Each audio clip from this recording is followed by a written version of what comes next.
ትረካው የሚጀምረው በክፍል ውስጥ አንቀላፍታ በምትገኘው ዋናዋ ተዋናኝ ቼንሊ ነው። ቼንሊ በትልቅ ዲዛይነር የመሆን ህልም ውስጥ ሰጥማ ነበር። በድንገት ግን ከእንቅልፏ ተነስታ ቆመች። ይህንን ያየው መምህሩም ለሁሉም ተማሪዎች በሚሰማ ድምጽ እስቲ አንቺ ተነስተሻል፣ ለዚህ ጥያቄ መልስ ስጪኝ ሲል ጠየቃት። ቼንሊ ግራ በመጋባት ዞር ብላ ወደ ጓደኛዋ ጠጋ ብላ መምህሩ ምን ብሎ ነው የጠየቀው ስትል በሹክሹክታ ጠየቀቻት። ጓደኛዋም የሂሳብ ጥያቄ ነው የጠየቀሽ ብላ መለሰችላት።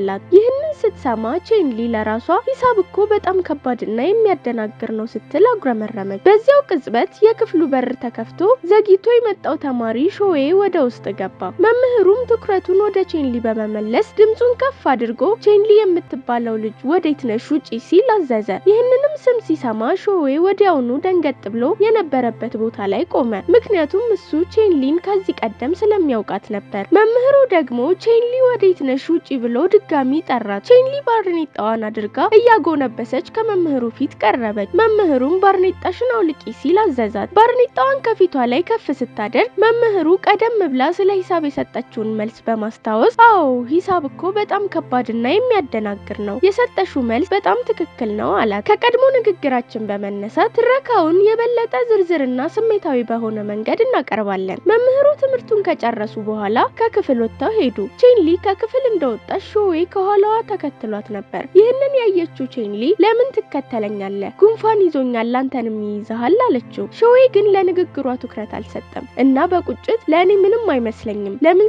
ሳትሰናበችኝ ሄድሽ? ከሁሉም በላይ ከ2 ዓመት ከ6 ወር በኋላ ነው ያገኘሁሽ ሲል መለሰላት። ይህንን ስትሰማ ቼንሊ ወዲያውኑ ለመሮጥ ሞከረች። ነገር ግን ከፊቷ ባለው ዛፍ ምክንያት ልታመልጠው ስትሞክር ሾዌ ደጋግሞ ያዛት። በመጨረሻም ከእጇ አምልጣ ወደ ዶርም ደረሰች። ከዚያ በኋላ ከጓደኞቿ ጋር ራት እየበላች ሳለ ሾዌ እንደመጣ ስታይ እንደገና ከቦታው መሮጥ ጀመረች። ከጓደኞቿ ጋር ወደ ሌላ ቦታ ልትሄድ ስትዘጋጅም ሾዌ ከፊቷ ቆሞ ስላየችው እንደገና መሸሽ ጀመረች። ሾዌ ግን በፍጥነት ደርሶ ያዛትና እስከ መቼ ነው የምትሸሽኝ? ለምን ሳትሰናበች እንደሄድሽ ትክክለኛውን መልስ መስጠት ይኖርብሻል። ከሁሉም በላይ እኮ ፍቅረኛሞች ነበርን ሲል ጠየቃት። እሷም እንደለመደችው እጁን ነከስ አድርጋው አምልጣ ከቦታው ሄደች። በመጨረሻ ከክፍል ጓደኞቿ አንዷ የግብዣ ካርድ ይዛ መታ ለቼንሊ ሰጠቻት። ቼንሊ በደስታ ካርዱን ከፈተችው። ለጓደኞቿም ህልም የነበረኝ የሃንግ ግሩፕ ድርጅት ጋበዘኝ በማለት በደስታ ነገረቻቸው። ነገር ግን ካርዱን በጥንቃቄ ስትመለከት እውነተኛ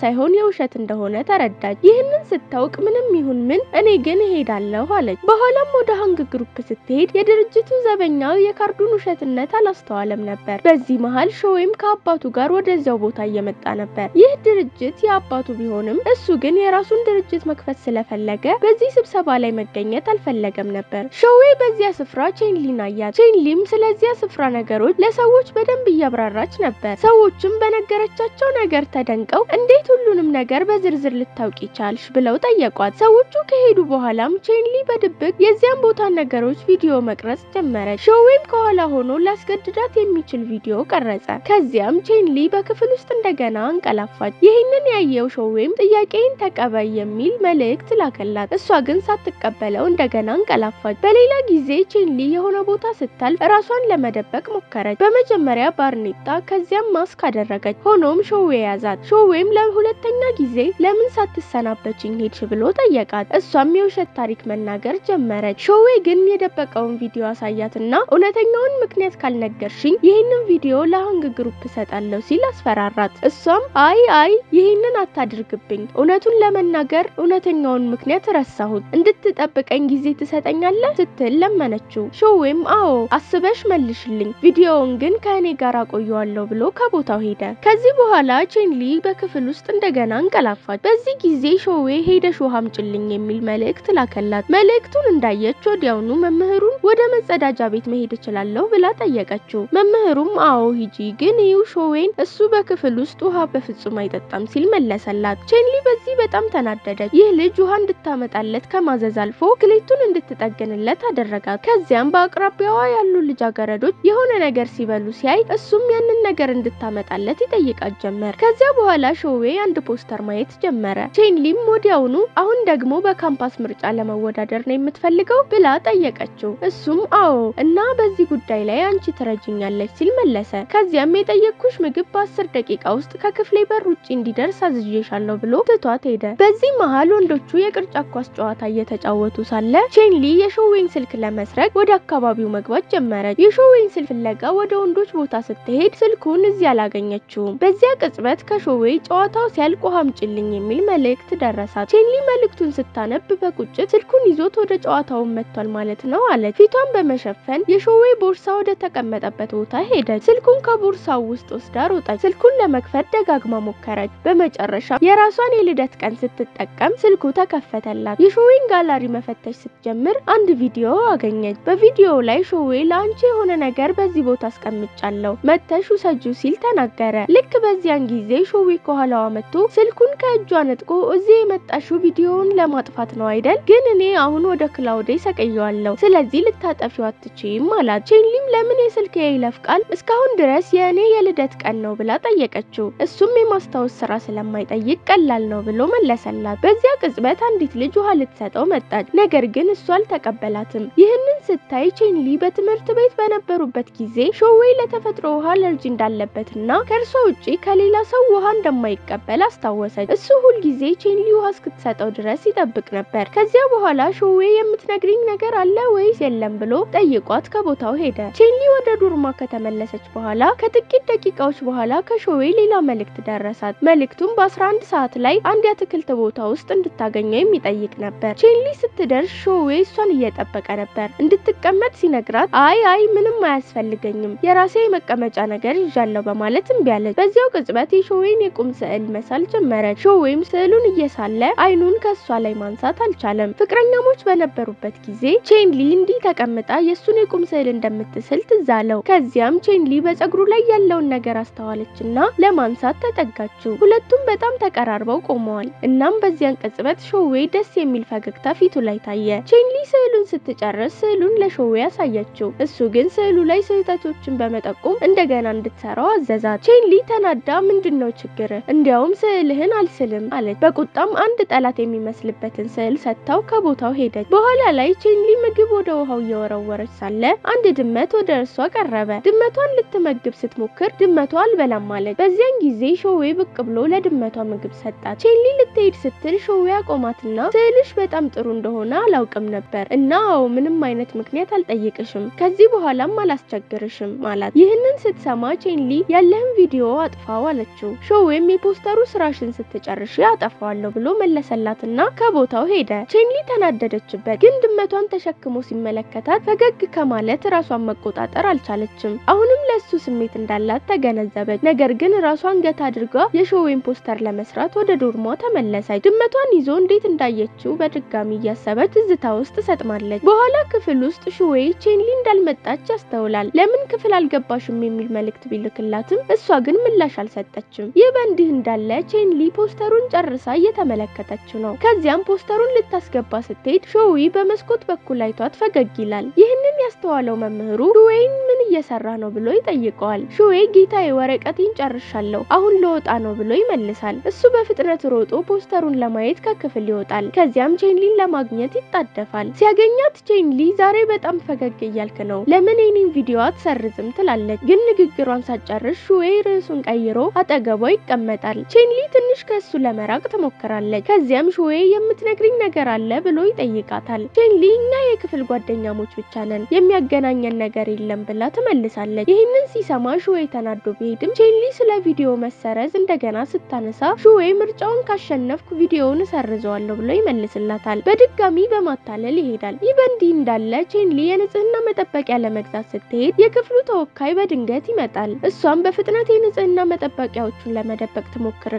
ለመሄድ ትጣደፋለች። ነገር ግን እዚያው ትረሳቸዋለች። ከሄደች በኋላ ሻጯ ሴትዮ የንጽህና መጠበቂያዎቹን ለተወካዩ እየሰጠችው ለቼንሊ ስጣት ትለዋለች። እሱም በቀስታ ለመደበቅ እየሞከረ ሲሄድ የቼንሊ የክፍል ጓደኛ ከሆነችው ሹማኦ ጋር ይገናኛል። ወደ ጎን አውጥቶ የንጽህና መጠበቂያዎቹን ሊሰጣት ሲሞክር ሹማኦ ትቆጣውና ትሄዳለች። እሷ ከሄደች በኋላ እሱም የንጽህና መጠበቂያዎቹን እዚያው ወርውሮ ይሄዳል። በማግስቱ ጠዋት ቼንሊ ከትምህርት ቤቱ ውጭ ለሁሉም ልጃገረዶች ምርጫው ላይ ለሾዌ ድምጽ ስጡ ብላ ትናገራለች። በእንዲህ አይነት አስፈላጊ ቀን ሾዌ እንዴት ሊዘገይ እንደሚችል እያሰበች ተናዳለች። በዚያን ጊዜ ሾዌ ልክ እንደ ቼንሊ በተመሳሳይ ልብስ ለብሶ ይደርሳል። እሱን ስታየው ቼንሊ በጣም ታምራለህ ብላ ድንገት ተናገረች። ወዲያውም የሹዌይ የክፍል ጓደኞች መጥተው በጣም ታምራለህ እያሉ አሾፉባት። ግን ቼንሊ በንዴት ስትመለከተው ወዲያውኑ ዝም አለ። ከዚያም የጠዋቱ ተወካይ የአሻንጉሊት ልብሱን የለበሰችውን ልጅ አይቶ የክፍል ጓደኛ ሹማኦ ራሳ በራ ስለሆነች ማንም ጸጉሯን እንዲነካት ፈቅድም ሲባል ሰምቻለሁ ይላታል።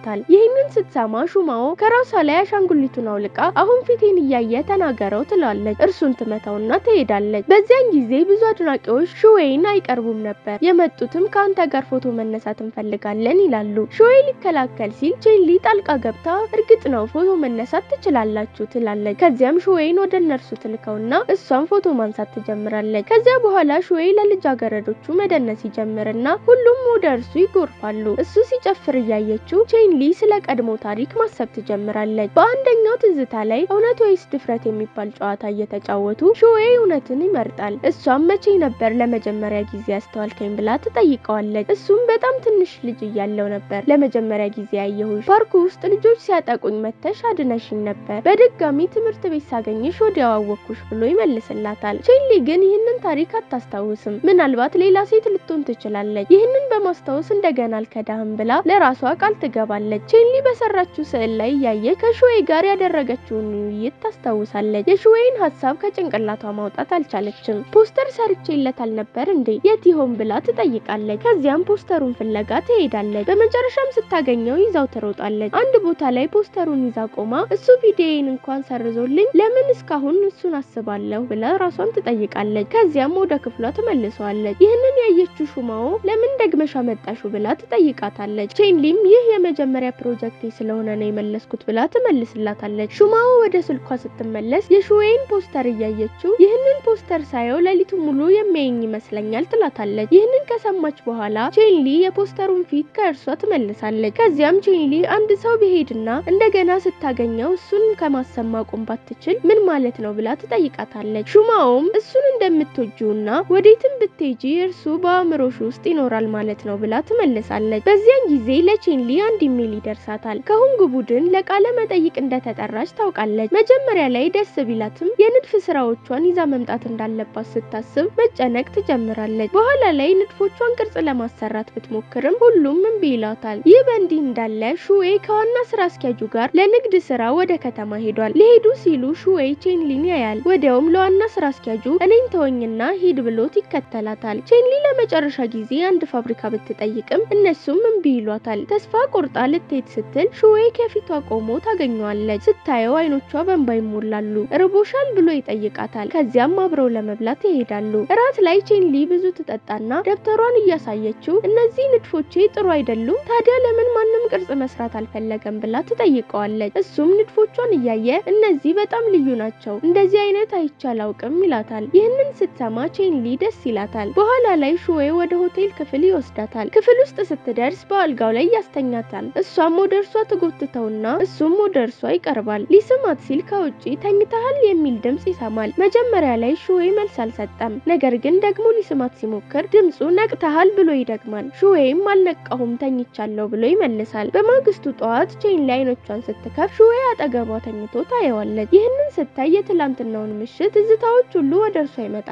ልትሄድ ስትነሳ የጽዳት ሰራተኛዋ ወደ ውስጥ ገብታ እናንተ ሁለታችሁም ከክፍሉ እንደወጣችሁ አስቤ ነበር ትላለች። ከዚያም ትሄዳለች። የጽዳት ሰራተኛዋ ከሄደች በኋላ ሹዌይ ቼንሊን መልሶ ጎትቷት እቅፍ አድርጓት እጇን ይዞ እንደገና ይተኛል። በሚቀጥለው ትዕይንት ሹዌይ ቼንሊን በከተማው ለንግድ ስራ ከሄደበት ሰው ጋር ይወስዳታል። ቼንሊ የሰራችውን ንድፎች በመጠቀም ቅርጽ እንዲሰራላት ይጠይቀዋል። ሰውየውም ይስማማል። ከዚያም ሁለቱም አብረው ይሄዳሉ።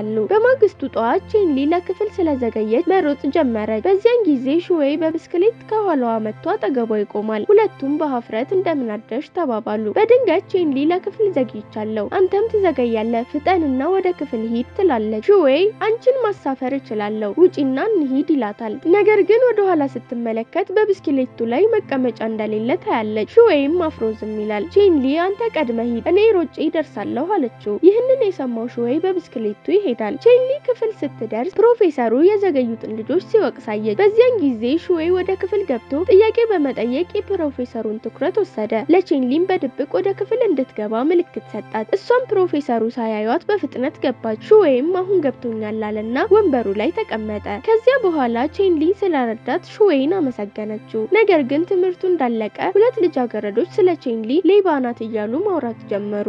ሹማኦም ስለሷ የምትናገሩት ነገር ካለ ፊት ለፊቷ ተናገሩ፣ ከኋላዋ ማጉረምረም ምን ማለት ነው ብላ ተናገረች። ከሴቶቹ አንዷ አታውቂም፣ የመኝታ ክፍልሽ ውስጥ ሌባ አለ፣ ሹይ ራሷ ነው የነገረችን ብላ መለሰች። ይህንን የሰማችው ሹማኦ ወደ ሹይ ዞራ ቼንሊ የሆነ ነገር ሰርቃለች ብለሽ ተናግረሻል ብላ ጠየቀቻት። ሹይም አዎ ተናግሬያለሁ፣ ምክንያቱም ሰርቃለች ብላ መለሰች። ቼንሊ ዝም አለች። ሳትጠይቅ የሹይን የንጽህና መጠበቂያ እንደወሰደች ታስታውሳለች። እናም ለዚህ ነው ሌባ ያለችኝ ብላ አሰበች። ሌሎቹ ልጃገረዶች የቼንሊን ዝምታ ሲያዩ እውነት ነው በእርግጥም ሰርቃለች አሉ። ቼንሊ ልትሄድ ስትል ሹዌ አስቆማትና ምንም እንዳልሰራሽ ንገሪያቸው አላት። ግን ቼንሊ እጇን በንዴት አስለቀቃ እባክህ አትጠይቀኝ ብላ ሄደች። ወደ መኝታ ክፍሏ ስትመለስ ቼንሊ ሹይን ሳልጠይቅሽ የንጽህና መጠበቂያሽን በመውሰዴ ይቅርታ አድርጊልኝ ልመልሰው ነበር ግን ጠፋብኝ አለቻት።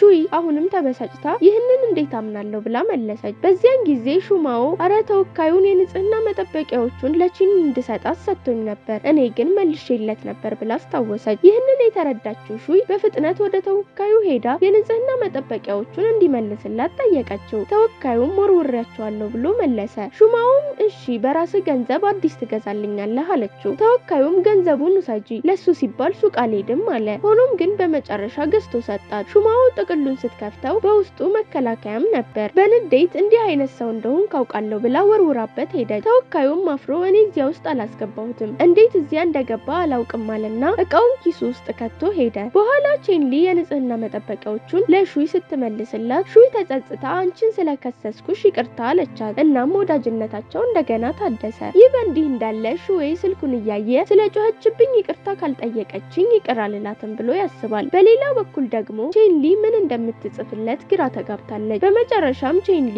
ይቅርታ ብላ ሳታስበው የልብ ቅርጽ ምልክት ጨምራ ላከችለት። ነገር ግን ስህተቷን ስለተገነዘበች መልእክቱን ቶሎ ሰረዘችው። ይህንን ያየው ሹዌ በጣም ደስ ቢለውም መልእክቱ መሰረዙ ደግሞ የበለጠ አስከፋው። በመጨረሻም ቼንሊ ይቅርታ የሚጠይቅ ቪዲዮ ላከችለት። በኋላ ሹዌ የቅርጫት ኳስ ጨዋታ እየተጫወተ ሳለ ቼንሊ ስትመጣ ያያታል። ሲያያት ፊቱ በደስታ በራ። በእረፍት ጊዜ ቼንሊ አንድ የውሃ ጠርሙስ ይዛ ልትሰጠው ብትቀርብም የልጃገረዶች ቡድን ቀድመው ቀርበው ውሃ ቀረቡለት። ሹዌ ግን ሊቀበል አልፈለገም። እነዚያ ልጃገረዶች ከሄዱ በኋላ ቼንሊ የውሃ ጠርሙሷን ይዛ ቀረበች። ነገር ግን ሹዌ አልተቀበላትም። ግራ የተጋባችው ቼንሊ ይቅርታ ጠይቄ ነበር፣ ታዲያ ለምንድነው ይቅር የማትለኝ ብላ ጠየቀችው። ሹዌ ምን እንደሰራሽ ታውቂያለሽ አይደል ብሎ መለሰላት። ቼንሊ አዎ በሁሉም ፊት እንደጮኩብህ አውቃለሁ አለችው። ይህንን ሲሰማ ሹዌ ፈገግ ብሎ ሄደ። ቼንሊም ጠርሙሱን ለምን እንዳልወሰደ ግራ ተጋባች። በኋላ ቼንሊ ሌላ የውሃ ጠርሙስ ለመምረጥ ስትሞክር ግራ መጋባቱ ፊቷ ላይ ይታይ ነበር። በዚያን ጊዜ ሹዌ በሌሎች ልጃገረዶች ተከበው ነበር። ሁሉም ውሃ ሊሰጡት ቢሞክሩም ሁሉንም አልተቀበላቸውም። በድንገት ቼንሊ ከኋላው በጣም ትልቅ የውሃ ጃር ይዛ መጣች። ጃሩ በጣም ግዙፍ ስለነበር ሹዌ ማንሳት ተቸገረ። መጀመሪያ ላይ ለምን እንዲህ ያለ ግዙፍ ጃር ሰጠችኝ ብሎ ግራ ተጋብቶ ነበር። እሷ ግን ቀደም ብሎ የተናደደባት ትንሽ የውሃ ጠርሙስ ስለሰጠችው መስሏት ነበር። ውሃውን ከሰጠችው በኋላ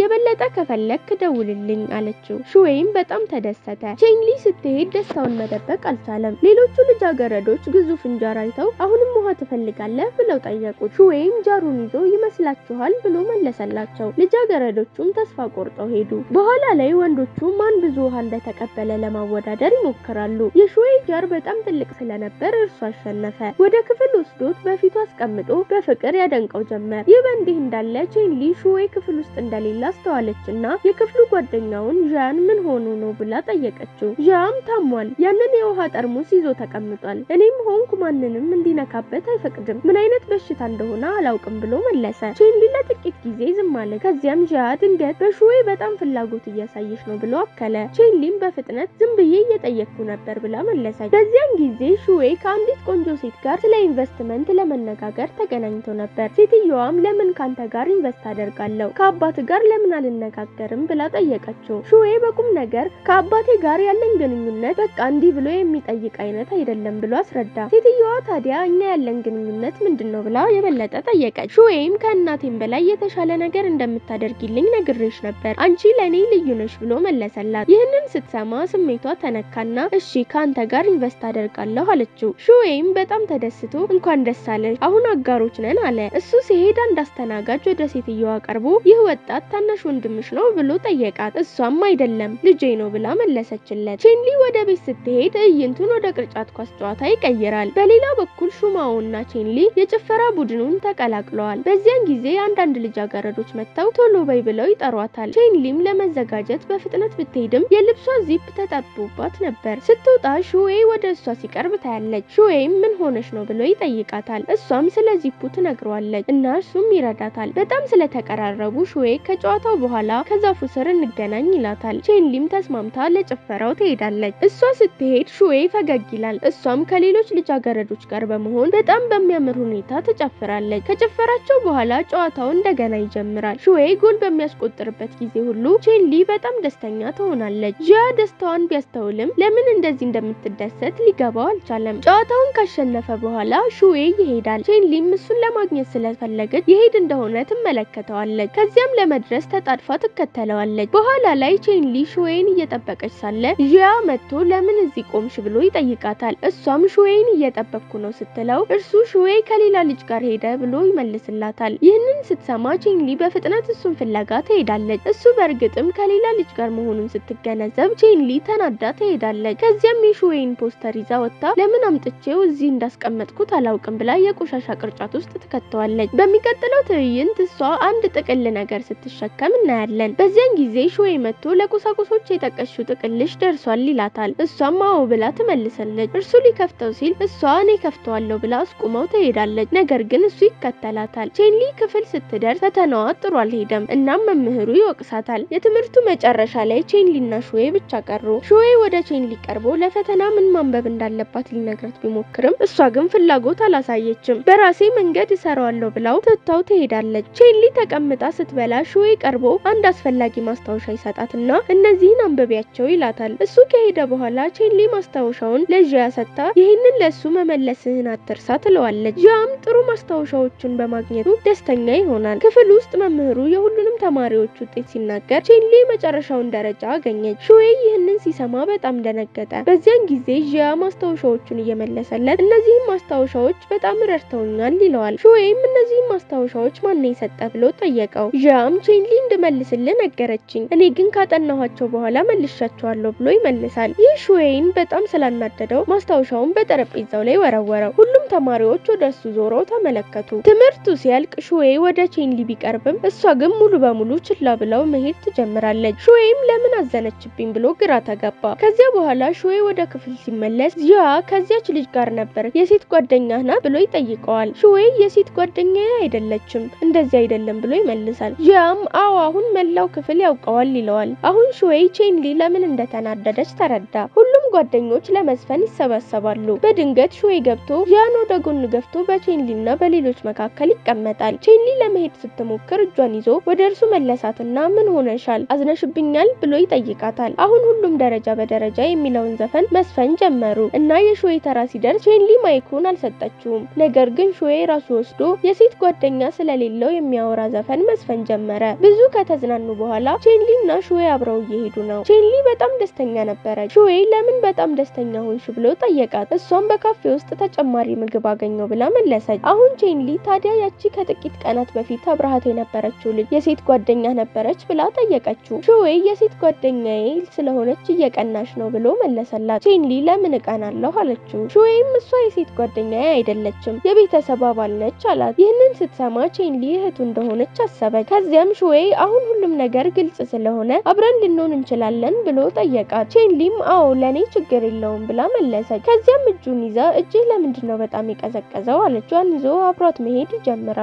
እናም መቼ ነበር እኔን መውደድ የጀመርሽው ብሎ ይጠይቃታል። ቼንሊ የስዕልህን ንድፍ ስሰራ ነበር እንደገና መውደድ የጀመርኩት ብላ አስረዳች። እንዲሁም ማታ ማታ ለማየት እንድችል ፖስተርህን ወደ ክፍልህ አምጥቼውም ነበር ብላ ጨመረች። ሹዌ በእውነት ያንን ፖስተር ስጪኝ አሁን የፍቅራችን ምልክት ነው ብሎ ጠየቃት። ይህንን ስትሰማ ቼንሊ ዝም አለች፣ ምክንያቱም ወርውራው ነበር። ከዚያም እሺ እሰጥሃለሁ አለችው። እነሱም አብረው አብረው እየተነጋገሩ መሄዳቸውን ቀጠሉ። በማግስቱ በሁንግ ቡድን ውስጥ ለቃለ መጠይቅ ትሄዳለች። እናም ስራዋን ታቀርባለች። የቃለ መጠይቅ አድራጊዎቹ ስራዋን ወደውታል። ነገር ግን የህይወት ታሪኳን እንዳነበቡ እኛ ዲዛይነሮችን ብቻ ነው የምንቀጥረው፣ ስለዚህ ልንቀጥርሽ አንችልም አሉ። ውድቅ ከተደረገች በኋላ ቼንሊ ተቀመጠች። በዚያን ጊዜ ዮ የተባለ ሰው ቀረበ።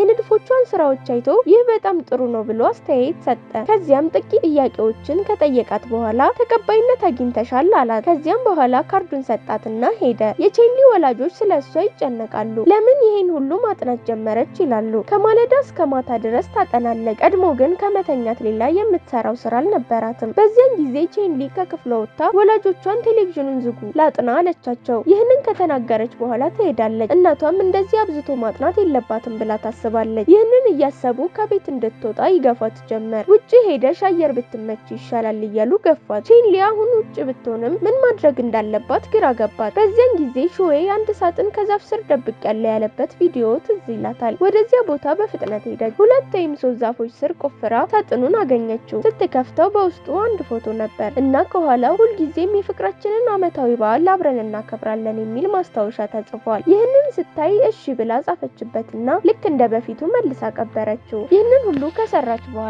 ወደ ሹዌ ተመለሰች። እናም ግንባታ ቦታ ላይ የሰራ መሆኑን አየች። ሹዌ በእርግጥ ድሃ መሆኑን ተረዳችና ማልቀስ ጀመረች። ሹዌ ያያታል እና ይቀርባታል። እሷም ትንሽ ገንዘብ ሰጥታው እየሮጠች ሄደች። ገንዘቡን ከተቀበለ በኋላ ሹዌ በጣም ደስተኛ ሆነ። እንዲያውም ለዋና ስራ አስኪያጁ የሴት ጓደኛዬ አሁን ገንዘብ ሰጠችኝ፣ ምናልባት ገንዘብ እንደሌለኝ ተረድታ ይሆናል ይለዋል። ማናጀሩም ሀብታም እንደሆን ካልነገርካትም ብሎ መለሰለት። ሹዌም ስለኔ የምትጨነቅ ከሆነ ምን ችግር አለው አለ። ቼንሊ ወደ ክፍሏ ስትመለስ ጓደኞቿ በቡድን ውይይት ውስጥ ገቡ። ስለ አንድ ታሪክ መጽሐፍ ማውራት ጀመሩ። አንድ ልጅ ሀብታም መስሎ ነበር፣ ነገር ግን ድሃ መሆኑን አስመስለው ነገሯት። ይህንን ስትሰማ ሹዌ በትክክል ስራውን ስላላከናወነ ሲወቀስ ምን ሊሰማው እንደሚችል ታስብ ጀመር። እንዲያውም ከስራ ሲባረር ብቅ ብላ ራሷን እንዲህ ስትል አየችው። እንዴት ታባረሩታላችሁ? እኔ ከኔ ጋር ወስደዋለሁ፣ እኔ ከፍለዋለሁ ትላለች። ከዚያም ሌላ ትዕይንት ትገምታለች። ሹዌ ገንዘቧን መልሶ ይህንን ካንቺ አልጠብቅም ነበር፣ ይህንን አልፈልግም ሲልም ታስባለች። ይህ በእንዲህ እንዳለ ሹዌ ቼንሊ የሰጠችውን ገንዘብ ሲጠቀምበት ይታያል። በሌላ በኩል ቼንሊ ክፍል ውስጥ ነበረች። የሹዌ ስም ሲጠራ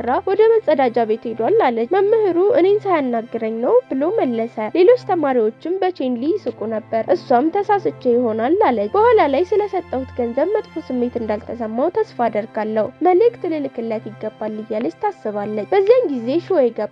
እናም ስለሰጠችው ገንዘብ መጠየቅ ጀመረች። እሱም ገንዘብ የሰጠሽኝ እንድመልስልሽ ነው ብሎ መለሰ። ገንዘቡን ከኪሱ ውስጥ አወጣ። አሁን ግን ሳንቲሞች ብቻ ነበሩት። ይህንን ስታይ ቼንሊ በእርግጥም ድሃ እንደሆነ እርግጠኛ ሆነች። ከዚያም ገንዘብ ከሌለ ልትይዘው ትችላለህ ብላ ሸሸች። ሹዌ ምን እንደተከሰተ ግራ ተጋባ። በሚቀጥለው ትዕይንት ቼንሊ ወንድ ልጅ መስላ ለብሳ ወደ ሹዌ መኝታ ክፍል በድብቅ ገባች። የሹዌ ክፍል ውጪ ስትደርስ ቁልፎቹን አገኘች፣ ምክንያቱም የት እንዳስቀመጠው በትክክል ስለምታውቅ። ወደ ክፍሉ እንደገባች በከባድ ሽታ ተመታች። የክፍሉን ትርምስ ስታይ በፍጥነት ማጽዳት ጀመረች። እናም ሁሉንም ነገር በደንብ አጸዳች። ስራዋን ከጨረሰች በኋላ በጸጥታ ወጣች። ከሄደች በኋላ የክፍል ተወካዩና ዣ ወደ ክፍሉ ተመለሱ። ገብተው ዋው ክፍላችን እንዴት ንጹህ ሆነ አሉ። የሹዌ አድናቂ የሆነች ልጅ እንዳጸዳችው ገመቱ። በማግስቱ ቼንሊ እንደገና ክፍላቸውን ለማጽዳት በድብቅ ገባች። እንደ ሁል ጊዜው ካጸዳች በኋላ ወዲያውኑ ወጣች። በዚህ ጊዜ ግን ሶስቱ ወንዶች ልጆች ወዲያውኑ ተመልሰው መጡና ክፍሉን ንጹህ ሆኖ በማግኘታቸው በጣም ተገረሙ። ሹዌ አንድ የሴት ጫማ ሲሊፐር አግኝቶ ይዞት እንዴት ነው የሚያምረው አለ። በዚህ ጊዜ ሹዌ ክፍሉን ያጸዳችው አድናቂ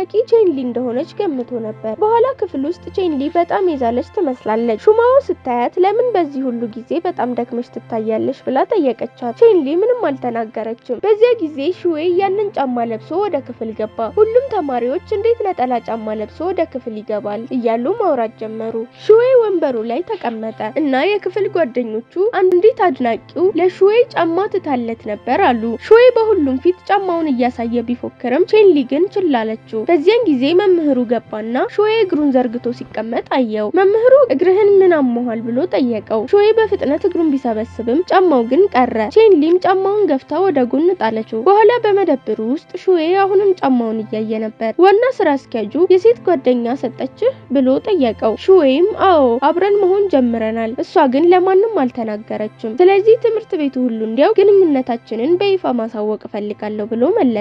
ከዚያ በኋላ ደስ ብሎት ጫማውን ያያል። ይህ በእንዲህ እንዳለ ቼንሊ ቼንሊ እንደገና ክፍሉን ለማጽዳት በድብቅ ገባች። በዚያን ጊዜ የመኝታ ክፍሎችን የሚፈትሹ ቡድን አባላት ሲመጡ ስለሰማች በፍጥነት በመስኮት በኩል ወጣች። ይህንን ያዩ ተማሪዎች ወዲያውኑ አዩአት። ከዚያ በኋላ የተፈታሽ ቡድኑ ተማሪዎች ወደ ተሰበሰቡበት ቦታ መጡ። ተማሪዎቹ እሷን ለማን ፍቅርሽን ልትናገሪ ነው የመጣሽው እያሉ መቀለድ ጀመሩ። መምህሩም አሁን ካልወረድሽ አንቺንም ሆነ የመጣሽለትን ልጅ እንቀጣቸዋለን አለ። ተማሪዎችም ማን ነው ብለው መጮህ ጀመሩ። በግፊት ውስጥ ሆና ቼንሊ ጂያ ነው ብላ ተናገረች። ጂያ ደነገጠ። ሹዌይም እሱን በትኩረት አየው። ቼንሊ በመጨረሻ ከግድግዳው ላይ ወረደ፣ ግን ከሹዌይ ይልቅ ከጂያ አጠገብ ቆመች። የሚመረምረው መምህርም ከእንግዲህ እንዲህ አይነት ነገር አትስሩ አለበለዚያ ሁለታችሁንም እቀጣቸዋለሁ ብሎ አስጠነቀቃቸው። ከዚያም ሄደ። በሚቀጥለው ትዕይንት ጂያ ቼንሊን ወደ ጎን ጎትቶ ለምን ለሹዌይ እዚህ እንደመጣሽ እያወቅ ፍቅሬን ልገልጽ ነው የመጣሁት ብለሽ ለሁሉም ነገር ብሎ ጠየቃት። ነገር ግን ቼንሊ በቁመቱ ስለሳቀችበት ተበሳጭቶ ሄደ። ከዚህ በኋላ ቼንሊ ትኩሳት ያዛት። ጓደኞቿ ከጂያ ጋር ትተዋወቂያለሽ ብሎ ማመን ያቅተናል፣ የተሻለ ሰው ማግኘት አልቻልሽም እንዴ ብለው ጠየቋት። ቼንሊም በእርግጥ እኔና ሹዌይ ነው የምንተዋወቀው፣ በትምህርት ቤትም አብረን እንተዋወቅ ነበር ብላ ነገረቻቸው። በዚያን ጊዜ ሹዌይ በ5 ሰከንድ ውስጥ እዚህ እንገናኝ የሚል ጥሪ ያደረገ። ቆጠራውን ሲጀምር ይህንን የሰማችው ቼንሊ በፍጥነት ወደሱ ሮጣ ሄደች። ሹዌይ ጋር ስትደርስ ለምን እዚህ ጠራኸኝ ብላ ጠየቀችው። እርሱም ሁሉም ሰው የሴት ጓደኛዬ እንደሆንሽና አብረን እንደሆንን እንዲያውቅ ነው ብሎ መለሰላት። ቼንሊ ግን ለዚህ ዝግጁ አልነበረችም። ሹዌይም ጃኬቱን ሰጥቷት ሁለት አማራጮች አሉሽ፣ ወይ ይህንን ጃኬት ለብሰሽ ከኔ ጋር 5 ዙር ትሮጫለሽ ወይ ደግሞ ብቻሽን 10 ዙር ትሮጫለሽ አላት። እሱ መሄድ ሲጀምር ቼንሊ እጁን ይዛ ተከተለችው። ይህንን ሲያይ ሹዌይ ፈገጋልና ወደፊት መሄድ ጀመሩ። በመንገዳቸው ላይ ጂያን ባጠገባቸው ተቀምጠው አዩ። ቼንሊ የሹዌይን እጅ በፍጥነት ለቀቀችው፣ ግን እርሱ እጇን መልሶ በመያዝ አሁን የሴት ጓደኛዬ ነች ብሎ ለጂያ ሳየው። ጂያም ስሜን አጽጂና የወንድ ጓደኛሽ እንዳልሆንኩ ለሁሉም ንገሪ አላት። ሹዌይም እሺ አብረን ፎቶ አንሳንና ሚዲያ ላይ እንልቀቀው፣ ከዚያም ሁሉም ግንኙነት እንዳለን ያውቃሉ ብሎ የሁለቱን ፎቶ ማንሳት ጀመረ። በሚቀጥለው ትዕይንት የሹዌይ የእንጀራ እናት ልትወስደው መጣች። ነገር ግን ይህንን ልብስ ከለበስክ ብቻ መኪና ውስጥ ትገባለህ አለችው። ሹዌይም ሙሉ ልብሱን ለብሶ ከሷ ጋር ሄደ። ጂያ አይቶት በድብቅ ፎቶግራፎችን አነሳ። ጂያም በሁሉም ቦታ ይከተለውና ሹዌይ ከእንጀራ እናቱ ገንዘብ ሲቀበል ይመለከታል። ገንዘቡን ከሰጠችው በኋላም ቦርሳዋንም ሰጠችውና ጂያም ይህንን ፎቶ አነሳ። በማግስቱ ክፍል ውስጥ ጂያ ቼንሊን ጠርቶ የሹዌይን ፎቶግራፎች በሙሉ አሳያት። ነገር ግን ቼንሊ እህቱ እንደሆነች ነግሮኛል አለችው። ጂያም እውነት አይደለም፣ እሱ በእርግጥ ደሃ ነው፣ ለዚህም ነው ገንዘብ ለማግኘት ከዚህች ሀብታም ልጅ ጋር የሚያሳልፈው፣ ከአንቺ ጋርም ጊዜ ለማሳለፍ ሲል ነው ብሎ መለሰላት። ቼንሊም ይህ ከሆነ ለሌላ ሰው እንዳትናገር ብላ አስጠነቀቀችው። በዚያን ጊዜ ሹዌይ ገባ። እናም ቼንሊ ያወቀችው ምንም ነገር ሳትነግረው አብራው ተቀመጠች። በመኝታ ክፍል ውስጥ ያሉት ሁሉም ልጃገረዶች ሹዌይ ሀብታም መስሎ ቢቀርብም በእርግጥ ደሃ መሆኑን አወቁ። ቼንሊም ሹዌይ ገንዘብ ለማግኘት ከሀብታም ሴት ጋር ጊዜ እንደሚያሳልፍ የሚገልጽ ዜና ነበበች። ቼንሊ ከጓደኞቿ ጋር ራት ስትበላ ስለ ሹዌይ ድህነት የሚያወሩ ሰዎችን ሰማች። ይህንን የሰማችው ቼንሊ ተነስታ ደሃ ቢሆንስ ምን ችግር አለው? ቢያንስ እንደናንተ ከወላጆቹ ብር አይወስድም፣ በራሱ ገንዘብ ያገኛል አለች። ሁሉም ወደሷ ዘወር ብለው ተመለከቱ። በዚያን ጊዜ ሹማው በቀልድ መልክ እሺ ትክክለኛ ነጥብ አነሳሽ፣ ግን ቾፕስቲኬን ልትመልሽልኝ ትችያለሽ አለቻት። በሚቀጥለው ትዕይንት ቼንሊና ሹዌይ ክፍል ውስጥ እያሉ እሷ ነገ ከእኔ ጋር ቀጠሮ ትወጣለህ ብላ ጠየቀችው። ይህንን የሰማው ጂያ ለቀጠሮ የሚበቃ ገንዘብ አለ እንዴ ብሎ ተቀለደ። ቼንሊም በፍጥነት ሁሉንም ነገር እኔ እከፍላለሁ ብላ መለሰች። ይህ በእንዲህ እንዳለ ሹማው ከክፍል ተወካዩ አጠገብ ተቀምጣ ሳለ ጸጉሯ በእጁ ላይ ወደቀ። እሱም ሳያውቅ ጸጉሯን ሲነካው ሹማው ጸጉሯን ማንም ሲነካባት እንደማትወድ አስታወሰ። ሹማው ጸጉሯን እንደያዛት አስተዋለችና እሱን ፊቱን በቦክስ ብትመታውም ወዲያው ተረጋግታ አብራው ማጥናት ጀመረች። በማግስቱ ሁሉም ሰው ጂያ ስለሰራው አዲስ ፖስት ሰማ። ፖስቱ ላይ ሹዌይ በእርግጥም ሀብታም እንደሆነ አምኗል። ተከታዮቼን ለማብዛት ስለ የሰራሁት የውሸት ዜና ነው ብሎ ነበር። በሚቀጥለው ትዕይንት ጂያና ሹዌይ ፊት ለፊት ቆመው እያወሩ ነው። ሹዌይ ይህንን ለምን አደረክብኝ ብሎ ጠየቀው። ጂያን ፖስቴ እንዲህ ተፈላጊ ይሆናል ብዬ አላሰብኩም ነበር፣ ብዙ ተከታዮችን ለማግኘት ብቻ ነው የለጠፍኩት ብሎ መለሰ። ይህንን ሲሰማ ሹዌይ ሄደ። በማግስቱ ሁሉም ክፍል ውስጥ ናቸው። መምህሩ ቼንሊን ጥያቄ ሲጠይቃት ሹዌይ መልሱን ለእሷ ይመልስላት ነበር። ይህንን አንድ ጊዜ ብቻ ሳይሆን 2 እና 3 ጊዜ አደረገ። በዚህ ጊዜ መምህሩ እኔ የጠየቅኩት ቼንሊን ነው እንጂ አንተን አይደለም ቢልም ሹዌይ ግን ጥያቄዎቹን መመለሱን ቀጠለ። በሚቀጥለው ትዕይንት ሹማው ከቼንሊ አጠገብ ተቀምጣለች። ቼንሊ ለእሱ በጣም ቶሎ አዋልኩኝ እንዴ ብላ ጠየቀቻት። ሹማውም እንግዲህ አዎ ልትዩ አይገባም ነበር፣ ችላ ልትዩ ይገባ ነበር፣ ምክንያቱም ወንዶች በጣም ቶሎ አዎ የሚሉ ሴቶችን አይወዱም ብላ መለሰች። ይህንን የሰማችው ቼንሊም ሹዌይን ችላ ልትለው እንደሚገባ አሰበች። ከዚያም ሹዌይ እንደሚተዋትና እሷም ስትለምነው ግን እንደማይሰማ ታሰበች። ስለዚህ ሹዌ የውሃ ጠርሙስ ለመውሰድ ሲመጣ እሷ ችላ ብላ ሄደች። ሹዌ በባህሪዋ ግራ ተጋብቶ ለምን እንደዚህ ያደረገች ብሎ አሰበ። በየቦታው ችላ ስትለው ነበር። ይህ በእንዲህ እንዳለ ሹዌ ሌላ ጥንዶችን ተመለከተና ቼንሊም ልጅቷ ቦይፍሬንዷን እንደምትመግበው እሱን ብታጎርሰው ተመኘ። ቼንሊ ግን እንደዚህ አይነት ነገር አላደረገችም። እናም ሹዌ አፉን ከፍቶ ቀረ። ቼንሊ ግን ራሷን በጣም አስከብራ እንደያዘች እያሰበች በራሷ ኮራች። ሹዌ በኋላ ላይ መልእክት ሲልክላት ቼንሊ አልመለሰችለትም። ይህ ደግሞ ሹዌን በጣም አስጨነቀው። ስለዚህ የክፍሉን ተወካይ አንዲት ልጅ ችላ ማለት ከጀመረች ምን ማለት ነው ብሎ ጠየቀው። የክፍል ተወካዩም አንድ ነገር ብቻ ነው፣ ሌላ ሰው አግኝታለች ብሎ መለሰ። ይህንን ሲሰማ ሹዌ በጣም ፈራ። በኋላ ላይ ቼንሊ ወደ ቢሮ ስትሄድ ዳይሬክተሩ ስራዋን በትክክል ባለመስራቷ ምክንያት ወቀሳት። ይህም ስሜቷን አበላሸው። በዚያን ጊዜ ሹዌ ሊወስዳት መጣ። መኪና ውስጥ ገባች፣ ግን አታናገረውም። ሹዌ ብዙ ጥያቄዎችን ይጠይቃት ጀመር። እናም ቼንሊ ተናዳ አንድ ደቂቃ ዝም ልትል ትችላለህ? ዛሬ ስሜቴ ጥሩ አይደለም አለችው። በዚያን ጊዜ መኪናቸው በታክሲ ተመታና ቼንሊ ማልቀስ ጀመረች። ሹዌ ሊያጽናናት ሞከረ። ለምን ታለቅሻለሽ ብሎ ጠየቃት። ቼንሊ ዳይሬክተሩ ስራዬን በጥንቃቄ ሰርቼም ዛሬ ተናዶብኝ ስሜቴን አበላሸው። አንተ ምን እንደሆንኩ ሳትጠይቀኝ ብቻ ጥያቄዎቹን ትጠይቀኝ ነበር ብላ ገለጸችለት። ሹዌም ይቅርታ ተበሳጭተሽ እንደነበር አላውቅም ነበር አለ። ከዚያ በኋላ ቼንሊም የሹማውን ምክር ሰምቼ ስለነበር ችላልህ ነበር፣ ግን አሁን እንደዚያ ማድረግ እንደሌለብኝ ተረድቻለሁ ብላ አመነች። ይህንን ከተናገረች በኋላ ጉንጩ ላይ ሳመችው። በዚያን ጊዜ የታክሲ ሹፌሩ መጥቶ ይቅርታ ጠየቀና በመኪናችሁ ላይ ለደረሰው ጉዳት እኔ እከፍላለሁ አለ። ሹዌም ችግር የለውም፣ ከዚህ በላይ ይህ መኪና የአባቴ መኪና ስለሆነ ችግር የለውም ብሎ መለሰ። በሚቀጥለው ትዕይንት የሹዌ የእንጀራ እናት ወደ ቢሮ ምግብ ይዛ ትመጣለች። ሁሉንም ምግብ አይቶ ቼንሊና ስራ አስኪያጁን አብረው እንዲበሉ ጋበዛቸው። ቼንሊ ምግቡ በጣም መጥፎ ቢሆንም አመሰገነችው። ከዚያ በኋላ የእንጀራ እናቱ ስለ ፍቅር ታሪኳ ማውራት ትጀምራለች። ሹዌ እማዬ ብሎ ሲጠራ ቼንሊ ደንግጣ እማዬ ብላ ጠየቀች። የእንጀራ እናቱም እኔ ወላጅ እናቱ አይደለሁም ብላ ገለጸች። ሹዌም ወላጅ እናቴ ባትሆኚ ምን ችግር አለው? ከልቤ እንደ እናት ተቀብዬሻለሁ ብሎ መለሰ። ከዚያ በኋላ ሹዌ ቼንሊን ወደ መኝታ ክፍሏ ሊያደርሳት ሄደ። ልትገባ ስትል አቁሟት ለጥቂት ጊዜ ልናወራ እንችላለን ብሎ ጠየቃት። ይህንን የሰማችው ቼንሊ ቆመች። ሹዌ ሊስማት ሲል የመኝታ ክፍሉ ጠባቂ መታ ጊዜ አልቋል ቶሎ ግቢ አለቻት። ቼንሊ ልትገባ ስትል ሹዌ እንደገና ቆሟት ሊስማት ሞከረ። በዚህ ጊዜ የቼንሊ የክፍል ጓደኛ መታ ወደ ውስጥ አስገባቻት። ወደ ውስጥ እንደገቡ የክፍል ጓደኛዋ እቅድሽ ላይ ጣልቃ ገባሁ ብላ ጠየቀቻት። ንግግራቸውን የሰማችው ሹማው ቆይ ገና አልተሳሳማችሁም እንዴ ብላ ጠየቀች። ቼንሊም አይ ገና ብላ መለሰች። ሹማውም በፍቅር ውስጥ መሳሳም አስፈላጊ ነው፣ ትስስሩን ያጠናክራል አለች። ይህንን የሰማችው ቼንሊ ሹዌ ቁልፉን ሲፈታና ወደሷ ሲመጣ ታስባለች። ይህም በጣም እንድትጨነቅ አደረጋት። ይህንን እያሰበች እንደዚህ አይነት ነገር አልፈልግም ማለት። በሚቀጥለው ትዕይንት ሁለቱ አንድ አስፈሪ ፊልም ለማየት አብረው ሄዱ። ሹዌ ቼንሊ እንደምትፈራና እቅፍ እንደምታደርገው ተስፋ አድርጎ ነበር፣ ግን እሷ ምንም አልፈራችም። ይህንን ያየው ሹዌ የፈራ መስሎ ወደ እሷ ቀረበ። ቼንሊም እሱ በእውነት እንደፈራ ስላሰበች አጽናናችው። በዚያን ጊዜ ሹዌ አንድ የፈንዲሻ ፍሬ በአፏ ውስጥ አስቀምጦ ሳማት። ይህ የመጀመሪያ መሳሳማቸው ነበር። በሚቀጥለው ትዕይንት ሹማው ከጓደኞቿ ጋር ነበረች። እጇን ስትሰቅል ምግብ ከተወካዩ ሰሃን ላይ ወድቆ ጸጉሯ ላይ ተረጨ። ሹማው ጸጉሯን ትወደዋለችና ማንም እንዲነካባት አትፈቅድም። ጓደኞቿን በፍጥነት ጸጉሯን ሊያጥቡ ወሰዷት።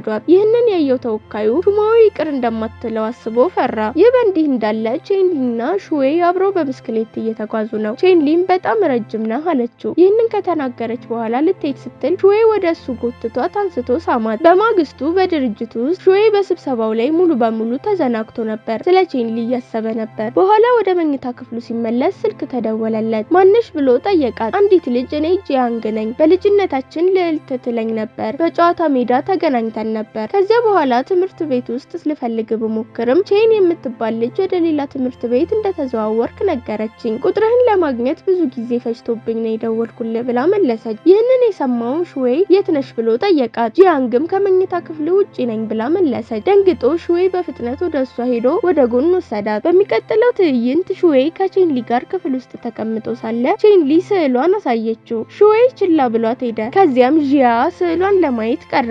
ቼንሊ ግን የመሳሳም ትዕይንታቸውን ስለሳለች አላሳየችውም። በኋላ ላይ ቼንሊ ከሹዌ መኝታ ክፍል ውጪ እየጠበቀችው ሹዌ በመጨረሻ ሲመጣ ቼንሊ ለምን ዘገየ? ተጨማሪ ስራ ነበረብህ ብላ ጠየቀችው። ሹዌም አዎ ብሎ መለሰ። ከዚያ ቼንሊ ምግብ ሰጥታው ቅፍ አደረገችው። በሚቀጥለው ትዕይንት አብረው እየሄዱ ሳለ ሹዌ መልእክት ተቀብሎ የሚሰራው ነገር አለ። ይህ በእንዲህ እንዳለ ጂያንግ ጂያንግ ከሩቅ በድብቅ ትመለከታቸው ነበር። ሹዌ መልእክት ተቀብሎ የምሰራው ነገር አለ።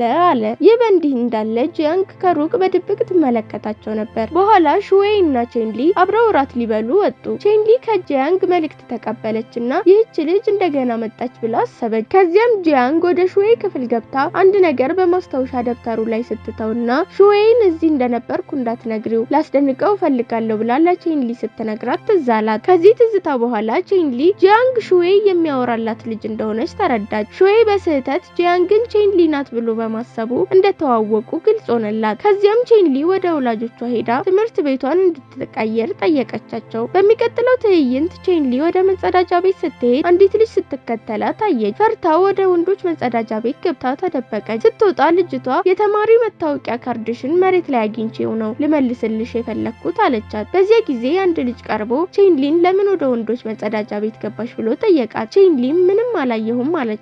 ልጁም ቦይፍሬንድ አለሽ ብሎ ጠየቃት። ቼንሊም አዎ በጣም ረጅምና መልከ መልካም ነው አለች። ልጁ አላመናትም። ግን በዚያ ጊዜ ሹዌ መጥቶ ቼንሊን ይዟት ሄደ። በሚቀጥለው ትዕይንት ጂያ መጠጥ እየጠጣ ሳለ አንዳንድ ተማሪዎች ቼንሊ ሹዌን የመሳም ችሎታው በጣም መጥፎ ስለሆነ ነው የተወችው እያሉ ሲያወሩ ሰማ። ይህንን የሰማው ሹዌ በጣም ተናደደ።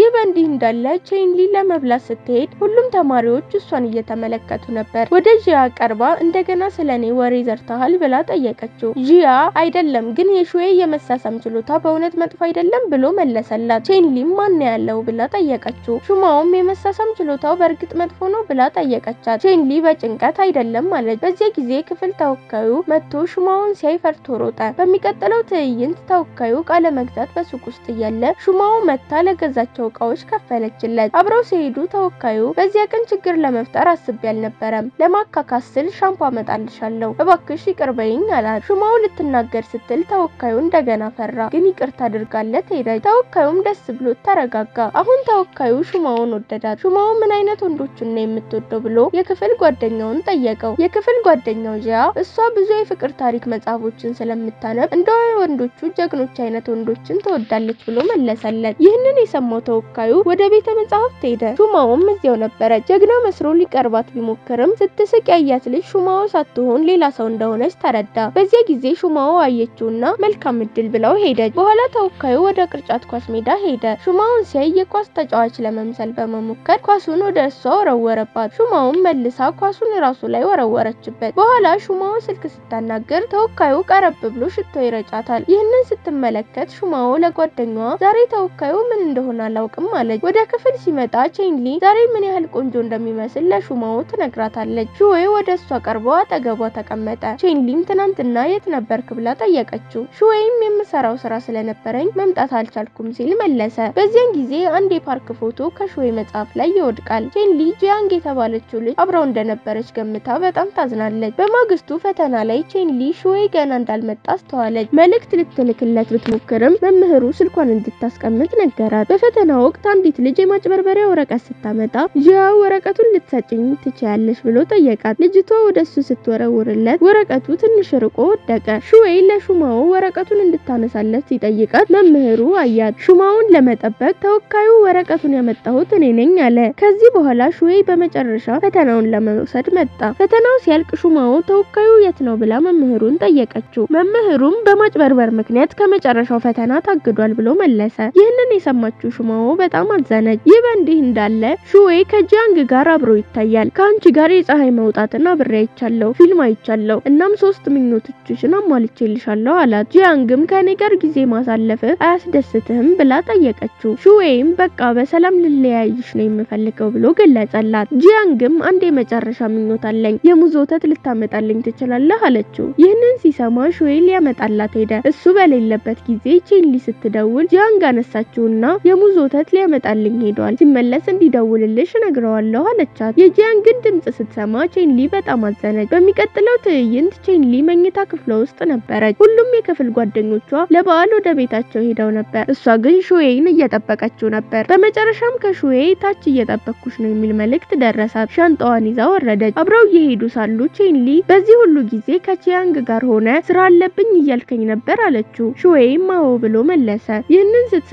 ቼንሊ እንድንለያይ እፈልጋለሁ አለችው። ልትሄድ ስትል ሹዌ ያዛትና አሁን ከተለያየን አልመለስም ትጸጸችበት ትሰሪበታለሽ አላት። ቼንሊም በምንም አልጸጸትም ብላ ሄደች። ከዚህ በኋላ ቼንሊ ወደ ቤት ሄዳ ማልቀስ ጀመረች። በዚያን ጊዜ ከጓደኞቿ አብረን መጠጥ ለመጠጣት እንሂድ የሚል መልእክት ደረሳት። ጓደኞቿ ጋር አንድ ክበብ ውስጥ ተገናኘች። ሹማውም በቅርቡ ተወካዩ ችላ ብሎኛል፣ ቀድሞ በጣም ይጨነቅልኝ ነበር አለች። ከዚያም ቼንሊ ለጓደኛዋ እኔና ሹዌ ተለያይተናል ስትል ነገረቻቸው። ጓደኞቿም ለምን ብለው ጠየቋት። ቼንሊ የመጀመሪያ ፍቅሩ ተመልሳ ስለመጣች አብሯት እየሄደ ፊልም እየተመለከተና እየተዝናና ነበር ብላ መለሰች። በሌላ በኩል ሹዌ በመደብሩ ውስጥ ተቀምጦ ቼንሊ ከዊቻት እንዳጠፋችው ሲመለከት በጣም ተናደደ።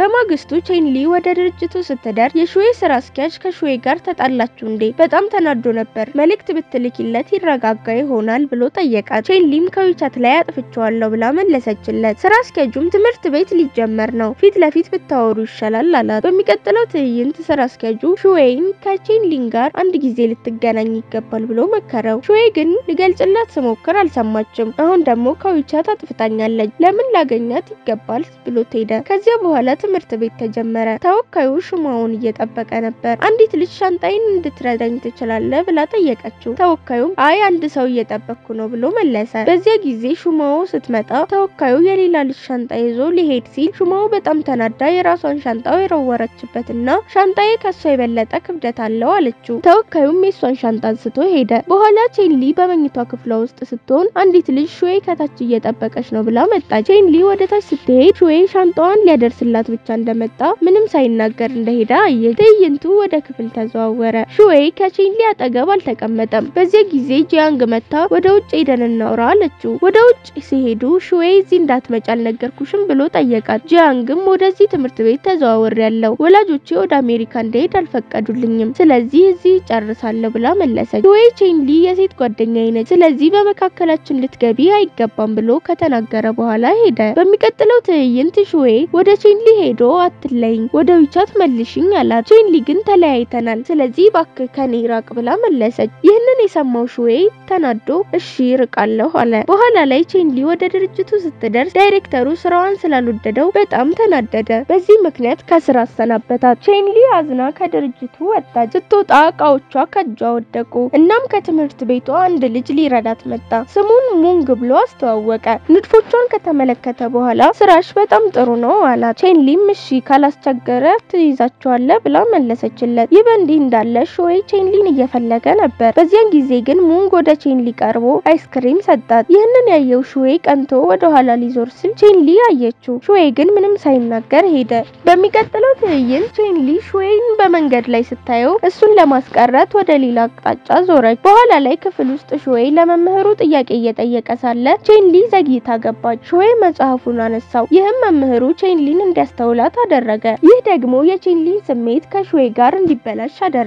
በሚቀጥለው ትዕይንት ሹማው ለተወካዩ ስሜቷን ለመግለጽ ለብሳ ወደ ቤተ መጽሐፍቱ ትሄዳለች። በፊቱ ብታልፍም እሷ አሁንም አላያትም። በመጨረሻም ስትስል ተወካዩ ቀና ብሎ እዚህ መቀመጥ ትችያለሽ አላት። ሹማው ልታናገረው ብትሞክርም እሱ ዝም እንድትል ነግሯት ተረጋጋች። ነገር ግን በልቧ በጣም ደስተኛ ነበረች። ተወካዩ ውሃ ሊጠጣ ሲል ሹማው ጠርሙሱን እኔ ሞላለሃለሁ አለችው። ይዛ ስትመለስ እሱ ሄዷል። ግን ከማዕዘን ሆኖ ፈገግ እያለ ይመለከታት ነበር። በሚቀጥለው ትዕይንት የሹዌ የቅርጫት ኳስ ጨዋታ እየተካሄደ ነው። የጂያንግ ቡድን ሌላ የጭፈራ ቡድን ሆኖ ይመጣል። ይህንን ያየችው ቼንሊ ቀናችና የራሷን የጭፈራ ቡድን ይዛ መጣች። የሹዌ ቡድን ጨዋታውን አሸነፈ። ቼንሊም በጣም ደስ አላት። ግን ወደ ሹዌ ስትመለከት ፈገግታዋ ጠፋ። ሹዌ ግን ፈገግ እያለ ይመለከታት ነበር። በመጨረሻው ትዕይንት ቼንሊ ልትሄድ ስትል ጂያንግ ቀርባ እኔን ከሱ ጋር ማየት ስለተሳነሽ ከሹዌ ጋር ተለያየሽ አለቻት። ቼንሊም እኔ ባልኖር እንኳን የሴት ጓደኛው መሆን እንደማትችይ እርግጠኛ ነኝ ብላ ተናግራ ሄደች። በሚቀጥለው ትዕይንት ቼንሊ ሳጥኖችን ስትሸከም ሙንግ ሊረዳት መጣ። ቼንሊም ስህተት እንዳይፈጠርብኝ ራሴ ያደርገዋለሁ አለችው። ሹዌ ግን ሳይመለከታት ሄደ። በሚቀጥለው ትዕይንት ሙንግ ለቼንሊና ለጓደኞቿ ሁሉ ወተት ሸይዞ መጣ። ይህንን ያየው ሹዌ በጣም ተናደደና ከጂያ ጋር እቅድ አወጣ። ሙንግ የሰጣቸውን ሁሉ አንተም ተመሳሳይ ነገር አምጣና ስጣቸው አለው። ጂያም ሄዶ ወተት ሸይዞ መጣና ሙንግ የሰጣችሁ ጊዜው አልፎበታል አለ። በኋላ ሙንግ ካፌ ውስጥ ምግብ ይዞላቸው ሲመጣ ጂያም ምግብ ይዞ መጣ። ሹማውም ጂያ እኔን ልታወፍረኝ ነው አለች። ቼንሊም በንዴት ጂያን አየችው። እሱም ይህን ሁሉ የሚያደርገው ሹዌ ነው ብሎ ሚስጥሩን ገለጠ። ሹዌ ይህንን ሲያውቅ በንዴት ለምን ነገርካቸው ብሎ ጂያን ጠየቀው። ጂያም እቅድ በጣም መጥፎ ስለሆነ ሚስጥሩ ራሱን እንደሚያጋልጥ ነግሬህ ነበር ብሎ መለሰ። በሚቀጥለው ትዕይንት ሹዌ በድብቅ ቼንሊን ይመለከታል። ከዚያም አጠገቧ ተቀመጠ። ቼንሊ ሌላ ቦታ አጣህ አለችው። ሹዌ ይህ የህዝብ ቦታ ነው፣ የፈለኩበት መቀመጥ እችላለሁ ብሎ መለሰ። በዚያን ጊዜ ሙንግ ቀርቦ ያ የኔ መቀመጫ ነው አለ። ሹዌም እኔ ቀድሜ መጥቻለሁ፣ ስለዚህ አሁን የኔ ነው አለው። ሙንግም እናንተ አልተለያያችሁም ብሎ ጠየቃቸው። ሹዌም አልተለያየንም፣ ትንሽ ተጣላን እንጂ አለ። ይህንን የሰማችው ቼንሊ ተነስታ ሄደች። ሹዌም ተከተላት። ቼንሊም ለምን ትከታተለኛለህ ብላ ጠየቀችው። ሹዌ ወደኔ ካልተመለሽ ትምህርትሽ ላይ ስለማታተኩሪ ቼንሊ እግሩን ረግጣው ሄደች። በሚቀጥለው ትዕይንት የቼንሊ ወላጆች ትምህርት ቤቷን ለመጎብኘት መጡ። የቼንሊ ጓደኞች ሁሉ ከወላጆቿ ጋር ምሳ እየተመገቡ ነው። ሹዌ ወላጆቿን ሴት ልጃችሁ በፍቅር ግንኙነት ውስጥ እንድትሆን ትደግፋላችሁ ብሎ ጠየቃቸው። እናቷም አዎ፣ ግን እስካሁን ቦይፍሬንድ የላትም፣ ጥሩ ሰው እንድታገኝ ልትረዱን ትችላላችሁ አለችው። ሹዌም አዎ ጥሩ ቦይፍሬንድ እፈልግላታለሁ ሲል መለሰ። በዚያን ጊዜ ጂያንግ ወደ ሹዌ ቀርባ እሱም ውጭ ሊያናግራት ወሰዳት። ሹዌ የሴት ጓደኛዬ እንዳትቀናብኝ ከእኔ እንድትረቂ ነግሬሽ ነበር አላት። በዚያን ጊዜ ቼንሊና ጓደኞቿ ጂያንግ አይታቸው ሹዌን በፍጥነት አቀፈችው። ቼንሊ ይህንን አይታ ሄደች። በኋላ ቼንሊ ስትሄድ ሙንግ ቀርቦ ስጦታ ሰጣትና እወድሻለሁ አላት። ቼንሊም ይቅርታ አሁን መታወቅ አልፈልግም ብላ መለሰችለት። በዚያን ጊዜ ሹዌ መጥቶ ቼንሊም ቢጠራትም እሷ ሮጣ ሄደች። በማግስቱ ሹማው ለክፍል ጓደኞቿ ለድራማ ክለቧ በራሪ ወረቀቶችን እየሰጠች ሁሉም ሰው ድራማዬን እንዲያይ ይምጣ አለ። ተወካዩም አዎ እመጣለሁ ብሎ መለሰላት። ብዙ ሰዎች የሹማውን ድራማ ለማየት ሄዱ። ነገር ግን ታሪኳ ሰልቺ ነበር። ሁሉም ሰልችቶት ተመለከተ። ሹማው የሞተ ሰው መስላ ነበር የተጫወተችው። ግን ተወካዩ ማጨብጨብ ጀመረ። ይህንን ያዩ ሌሎች ተማሪዎችም ወደሱ ተመለከቱ። በዚያን ጊዜ አንድ ሰው አበባ ይዞ መጣና ሹማው የትኛዋ ናት ብሎ ጠየቀ። ጓደኞቿም አሁን መድረክ ላይ እየተጫወተች ነው ብለው መለሱለት። ሰውየውም አበባውን ሰጥቷቸው ሄደ። ከዚያ በኋላ ሹዌ ቼንሊን ሊያገኛት ደውሎ ሹማው አንድ ወንድ ተወድ ነበር፣ እሱ ደግሞ በጣም መጥፎ ሰው ነው አላት። ቼንሊም ደንግጣ ያ ሰው በጣም መጥፎ ነው ብላ ጠየቀች። በመቀጠል ቼን አሁን ፍቅሩን ለሹማው ሊገልጽላት ነው ብላ በፍጥነት ትሄዳለች። ሹዌ ቆይ ገና አልጨረስኩም ቢልም ቼን ወደ ጓደኞቿ ሄዳ ተወካዩ የጻፈ የፍቅር ታሪክ መሆኑን ትነግራቸዋለች። ይህንን የሰማችው ሹማው በመካከላችን የሆነው ነገር ሁሉ የታቀደ ነበር ማለት ነው፣ ስለዚህ ለታሪኩ እኔን እየተጠቀመብኝ ነበር ብላ አሰበች። በሌላ በኩል ተወካዩ ለሹማው እውነተኛ ስሜቱን ለመናገር እየተዘጋጀ ነበር። በዚያን ጊዜ ሹማው ደውላ ለታሪክ ስትል እየተጠቀምክብኝ ነበር፣ ልትመጣ የነበረውም ለዚያ ነው፣ እኔ አልመጣም ብላ ስልኩን ዘጋችበት። ከዚያ በኋላ ሄዳ ማልቀስ ጀመረች። በሚቀጥለው ትዕይንት ተወካዩ ብቻውን ተቀምጧል። ሹማው ዘግተዋለች። ሹዌ ቀርቦ ይቅርታ ይህ ሁሉ የሆነው በእኔ ምክንያት ነው አለው። ተወካዩ ችግር የለውም፣ ሁሉንም ነገር ከጅምሩ ልነግራት ይገባ ነበር ብሎ መለሰ።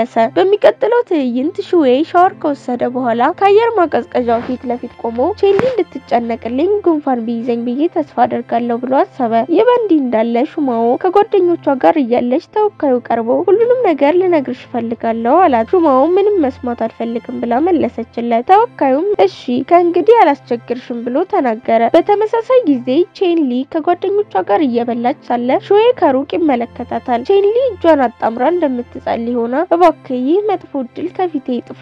ሹዌ ግን መመልከቷን ቀጠለ። በኋላ ክፍሉ ሹዌ በጣም ማሳል ጀመረ።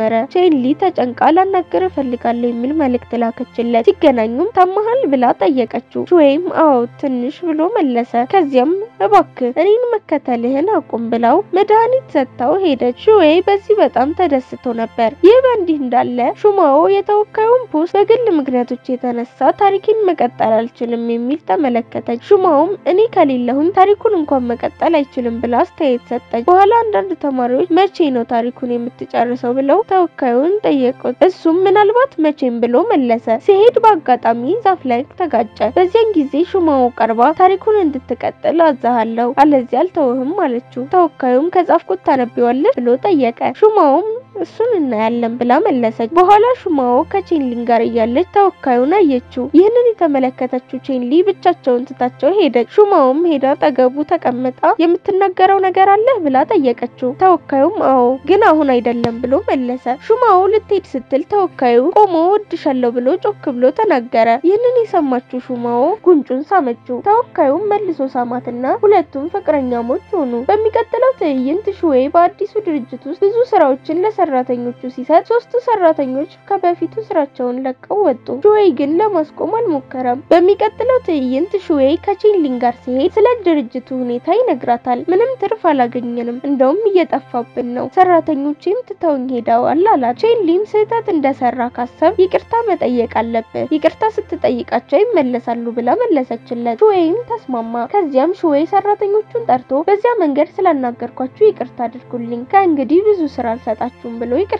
ጠየቃቸው። ሁሉም በቅንነት ይቅርታውን ተቀብለው ከድርጅቱ ጋር ለመቆየት ተስማሙ። አብረን ይህንን ድርጅት ወደ ከፍተኛ ደረጃ እናደርሰዋለን ብለው አሰቡ። ይህ በእንዲህ እንዳለ ቼንሊ ከብዙ ድርጅቶች ለቃለ መጠይቅ ጥሪ መቀበል ጀመረች። ለሁሉም አዎትል ነበር። ሹማውም በአንድ ቀን ለ7 ድርጅቶች ቃለ መጠይቅ አዎ ብለሻል፣ እንዴት ልትወሰኝ ነው ብላ ጠየቀቻት። በሌላ ትዕይንት ሹዌይ ድርጅቱ ውስጥ ዲዛይነሮችን ይፈልጋል። ስራ አስኪያጁም የምንችለውን ያህል ሀብታም የሆኑ ዲዛይነሮችን መርጠናል አለው። በዚያን ጊዜ ቼንሊ ገብታ የህይወት ታሪኳን ሰጠችና እዚህ ልቀላቀል እችላለሁ ብላ ጠየቀች። ስራ አስኪያጁም ቼንሊን አይቶ እውነት ልትሰራ ትችላለች አለ። ሹዌይ ግን በእርግጥም ቼንሊ ትችላለች ብሎ መለሰለት። ከዚያም ሰራተኞቹ እንዲያገኟት ወሰዳት። ቼንሊ ራሷን አስተዋወቀች። ሰራተኞቹ ግን ሰላምም አላሉም። ስራ አስኪያጁም በድብቅ ምልክት ሰጣቸውና የሹዌይ የሴት ጓደኛ መሆኗን ሲያውቁ ሰላም ማለት ጀመሩ። ቼንሊ አቀራረቧን ስታቀርብ በኋላ ሁሉም አብረው ሹዌይ ያመጣውን ምግብ እየበሉ ነበር። ግን ለቼንሊ ብቻ የተለየ ምግብ ነበረው። ቼንሊ ለሹዌይ ምግብ ስትመግብ ሰራተኞቹ በሹክሹክታ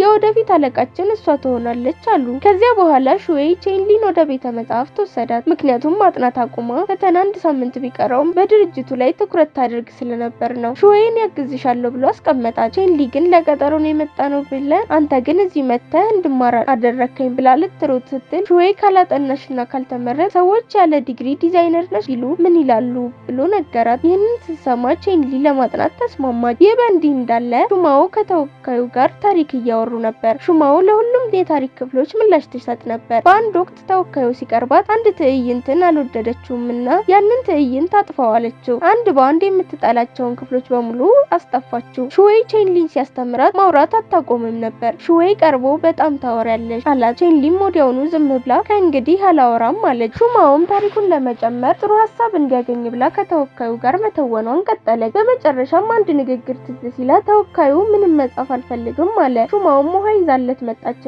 ፊቱ ላይ ረጨችበት። አሁን ጻፍ ብላ አዘዘችው። እሷን ስለፈራትም ተወካዩ ተቀምጦ መጻፍ ጀመረ። ይህ በእንዲህ እንዳለ ሹማው ውሃ ስታቀርብለት እንደገና ፊቱ ላይ ትረጭበታለች ብሎ በማሰብ ወደ ጎን ዞረ። ነገር ግን እሷን ልታጠጣው ብቻ ነበር። በሚቀጥለው ትዕይንት ቼንሊ በሹዌይ ድርጅት ውስጥ በጣም ስለሰራች በጠረጴዛዋ ላይ ተኝታለች። ሹዌይ መጥቶ ተኝታ ሲያየት በቀስታ ብርድ ልብስ አለበሳት። ሊስማት ሲል ስራ አስኪያጁ በተሳሳተ ሰዓት ገባ። ይህንን ያስተዋለው ስራ አስኪያጅ ግራ ተጋብቶ ዞሮ ሄደ። ሹዌይም ምንም ማድረግ ሳይችል ቀረ። በማግስቱ ሱቁን በማስዋብ ላይ ነበሩ። ስራቸውን በነጋታው መጨረስ ነበረባቸው። በጣም ደክመው ሳለ የቼንሊና የሹዌይ ጓደኞች በድንገት እርዳታ እንደምትፈልጉ አውቀን የመጣ ነው አሉ። ቼንሊም በጣም ትክክለኛው ሰዓት ላይ ነው የመጣችሁት፣ በጣም ደክሞናል አለቻቸው። ከሄዱ በኋላ ስራ አስኪያጁ ከጓደኞቹ ጋር ተስማምተህ እንደምትኖር አላውቅም ነበር አለ። ሹዌይም ራስህን ተመልከት፣ ካንተ ጋር አልስማማም ብሎ መለሰለት። በመጨረሻም እስከ ምሽት ድረስ ሁሉንም ስራ ጨረሱ። ጓደኞቻቸውና የክፍል ጓደኞቻቸው ቀድመው ሄደው ነበር። ሹዌይ ለሰራተኞቹ ምልክት ከሰጠ በኋላ ሌሎቹም ሄዱ። ከሄዱ በኋላ ቼንሊ ይህ የእኔ የመጀመሪያ ፕሮጀክት ነው፣ ፎቶ እንነሳ አለች። አብረው ፎቶ ተነሱ። በማግስቱ ሰዎች ወደ ሱቃቸው መምጣት ጀመሩ። አንዳንድ የድርጅት ተወካዮችም መጡ። ከእነርሱ አንዱ 50,000 ትዕዛዝ አስቀመጠ። ይህንን የሰሙት ሹዌይና ስራ አስኪያጁ በጣም ተደስተው ዝርዝሩን ለመጨረስ ተወካዩን ወደ ላይ ላኩት። ወደ ላይ ሲሄዱ የቼንሊ የክፍል ጓደኞች እነሱን ለማን ነበሩ ብለው ጠየቁ። ሹዌይም እነዚህ ትልቁን ትዕዛዝ ያስቀመጡ ናቸው ብሎ ገለጸ። ይህንን የሰሙት ሁሉም መደሰት ጀመሩ። ነገር ግን ከጥቂት ቀናት በኋላ አንዳንድ ደንበኞች እናንተ የሰራችሁት ዕቃ በመስመር ላይ የተሸጠ ስላልሆነ ገንዘባችን ይመለስልን ብለው ተመለሱ። ይህንን የሰማው ሹዌይ ትንሽ ተጨማሪ ጊዜ ልትሰጡን ትችላላችሁ ብሎ ጠየቀ። ሰውየውም 15 ቀን ሰጥቻችሁ ነበር፣ ግን አሁንም አልተሸጠም፣ ስለዚህ ገንዘቤን መልሱ ብሎ ሄደ። አንድ ሰራተኛ መጥቶ ብዙ ሰዎች ገንዘባቸው እንዲመለስላቸው እየጠየቁ ነው ብሎ ለሹዌይ ነገረው። ይህ ሹዌይን ሹዌይን በጣም አሳሰበው። በኋላ ከቼንሊን ጋር ሲሆን እሷ ብዙ ቀልዶችን በመናገር ልታጽናናው ሞከረች። እናም ሹዌይ አቀፋት። ቼንሊ ወደ መኝታ ክፍሏ ስትመለስ በጣም የተበሳጨች ትመስል ነበር። ሹማውም ምንድነው የሆነው ብላ ጠየቀቻት። ቼንሊም የሹዌይ የድርጅት ሁኔታው መጥፎ ነው፣ እኛ የሰራነው ዕቃም እየተሸጠ አይደለም ብላ ገለጸችላት። ሹማውም በዚህ ልረዳችሁ እችላለሁ፣ የቀጥታ ስርጭት ላይ ወጥቼ ምርቱን አስተዋውቃለሁ አለች። ይህንን የሰማችው ቼንሊ በጣም ተደሰተች። በቀጣይ ሹማው የቀጥታ ስርጭት ላይ ወጣ ምርቱን አሳየች። ነገር ግን ሰዎች ፍላጎት ያላሳዩ ሲመስል ቼንሊ አዘነች። በሚቀጥለው ትዕይንት ቼንሊ ወደ ሱቁ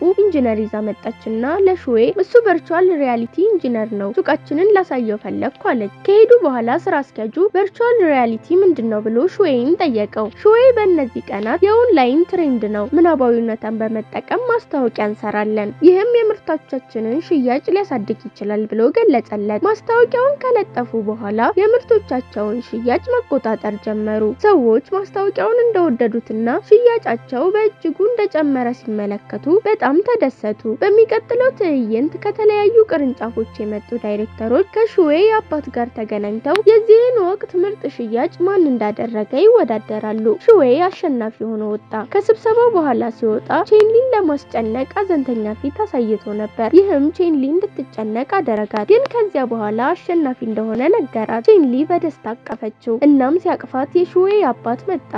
ይህም ቼንሊ በፍጥነት እንድትርቅ አደረጋት። አባቱ አናግሯቸውና ፈገግ ብሎ ሄደ። ይህ በእንዲህ እንዳለ ሹማውና ተወካዩ አብረው እየገዙ ነበር። ብዙ ወንዶች ሹማውን ይመለከቱ ነበር። ይህም ተወካዩ እንዲቀና አደረገው። እሱም ቦይፍሬንዷ እንደሆነ ለመምሰል ሲል የወተት ሻይዋን ይጠጣ ነበር። ይህም ወንዶቹን እንዲሄዱ አደረጋቸው። ሹማው የክፍል ጓደኛዋን በአጠገቧ ስትገዛ ቀረብ ብላ የፋሽን ስሜት እንዳለኝ ታውቂያለሽ፣ በግዢ ልረዳሽ እችላለሁ አለቻት። የክፍል ጓደኛዋም ተስማማች። ሹማው ተወካዩን ትታ ከክፍል ጓደኛዋ ጋር ሄደች። ይህ በእንዲህ እንዳለ ቼንሊ በሱቅ ውስጥ ሽያጩን ለማሳደግ ሐሳቦችን እያሰበች ነበር። ሹዌይ አባቴ ባደረገው ኢንቨስትመንት ሌላ 3 ሱቆችን መክፈት እንችላለን አላት። በዚያን ጊዜ ቼንሊ አንድ የስልክ ጥሪ ተቀበለች። የሁለተኛ ደረጃ ትምህርት ቤቷ የአትክልት ስፍራ ሊፈርስ እንደሆነ የሚገልጽ ነበር። ይህንን የሰማው ሹዌይ ወዲያውኑ ወደዚያ የአትክልት ስፍራ ወሰዳት። እዚያም ቀድሞ የደበቀውን አንድ ሳጥን ቆፍሮ አወጣው። በውስጡም እሺ የሚል ማስታወሻ ከቼንሊ የተጻፈበት ነበር። ካነበበው በኋላ ሳጥኑን መልሶ ቀበረው። ቼንሊም በእርሱ ላይ ቢሰሩበትስ ብላ ተጨነቀች። ሹዌይም ካልፈለግሽው በድርጅታችን ስር ልንቀብረው እንችላለን፣ ሁሌም እዚያው ይኖራል አላት። ቼንሊም ድርጅታችን ቢከስርስ ብላ ጠየቀች። ሹዌይም ያ ከሆነ በቤታችን የአትክልት ስፍራ እንቀብረዋለን ብሎ መለሰላት። ይህም ቼንሊን ደስ አሰኛት። ነገር ግን አንድ ቀን ብትተወኝስ አለችው። ሹዌይም በፍጹም አልተውሽም ብሎ መለሰ። ከዚያ በኋላ የጉዟቸው ትዝታዎች ከጅምሩ እስከ መጨረሻው ድረስ ብልጭ ብለው አለፉ። እናም እርስ በርሳቸው ተቃቀፉ። ይህ የዚህን ድራማ ደስተኛ ፍጻሜ ያመለክታል። እንደዚህ አይነት ተጨማሪ ድራማዎችን ለማየት ከፈለጉ ቻናላችንን ሰብስክራይብ ማድረግና ቪዲዮውን ላይክ ማድረግ አይርሱ። እናም ይህ ድራማ እንዴት እንደተሰማው በኮሜንት ያሳውቁን። ስለተከታተላችሁን